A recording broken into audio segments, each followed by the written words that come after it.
دیکھا تو زمین سونے کی دائیں دیکھا تو سونا، بائیں دیکھا تو سونا، آگے دیکھا تو سونا، پیچھے دیکھا تو سونا، یہ ہے نہیں جہاں تک نظر جاتی سونا ہی سونا ہے۔ تو نبی اسلام کو تو اللہ تعالیٰ نے نہیں کہا کہ اوپر دیکھیں تو سونا، نیچے دیکھیں تو سونا۔ تمہارے بابا جی اوپر دیکھا تو سونا، نیچے دیکھا تو سونا۔ پھر بزرگ آئے نا میدان عمل میں، یہ قرضہ اتارے نا، بجلی پوری کرے نا۔ فرمایا اے عائشہ اگر میں چاہوں تو میرے ساتھ سونے کے پہاڑ چلیں۔ اب یہ ہے میرے نبی کا سٹیٹس۔ یہ کہتے ہیں ملک معیشت اولیاء کیوں نہیں بحال کرتے؟ میں کہتا ہوں اولیاء کی بعد میں بات کریں گے، پہلے میرے نبی کے صحابہ کی معیشت کو دیکھو۔ امام ترمذی نے پورا چیپٹر باندھا، باب معیشت اصحاب النبی صلی اللہ علیہ وسلم۔ امام ترمذی حدیث لائے، اصحاب صفہ کے صحابہ کرام نبی علیہ الصلوۃ والسلام کے پیچھے نماز پڑھا کرتے تھے، یہ علم حاصل کیا کرتے تھے نبی علیہ الصلوۃ والسلام کے پاس، اور اتنی ان کو بھوک لگ جایا کرتی تھی، اتنے یہ غریب لوگ تھے، اتنے یہ فقیر تھے کہ نماز کے دوران یہ گر جایا کرتے تھے۔ لوگ ان کو کہتے ہیں یہ دیوانے ہو گئے ہیں۔ یہ تھی میرے نبی کے صحابہ کی معیشت۔ کسی صحابی نے اٹھ کر یہ اعتراض نہیں کی، یا رسول اللہ آپ تو اپنے ساتھ سونے کے پہاڑ چلاتے ہیں۔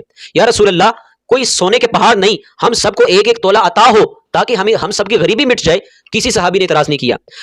اصحاب صفہ کے صحابی حضرت ابو ہریرہ رضی اللہ تعالیٰ عنہ، صحیح مسلم کے اندر حدیث میں آتا ہے، حضرت ابو ہریرہ خود کہتے ہیں کہ میں بے ہوش ہو کر گر پڑتا تھا، کوئی آ کر میرے گردن کے اوپر پاؤں رکھ جاتا اور کہتا یہ تو دیوانہ ہے، مطلب بھوک کی وجہ سے۔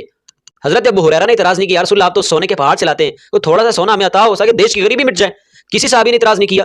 اچھا کہ اس وقت یہ بدعت شروع نہیں ہوئی تھی، اس وقت اس طرح کا وائرس نہیں تھا، اس طرح کے جراثیم نہیں تھی، یہ تو آ کے 2008 کے اندر 2009 کے اندر جیلم شریف کے اندر برف خانے کے اوپر یہ جراثیم، یہ بدعت جو ہے شروع ہوئی ہے۔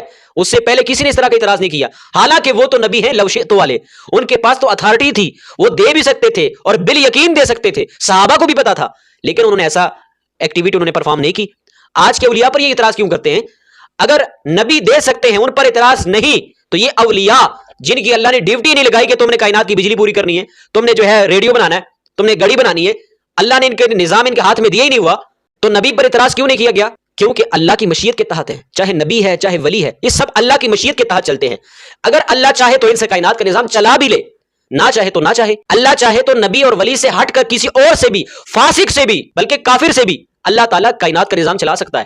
وہ تو بخاری میں حدیث موجود ہے، اللہ اگر دین کا کام لینا چاہے تو فاسق سے لے سکتا ہے، پھر دنیا تو دنیا رہ گئی ہے۔ بھئی ساری باتیں مشیت کے تحت ہیں، مشیت کے ساتھ پنگا نہ لینے کی کوشش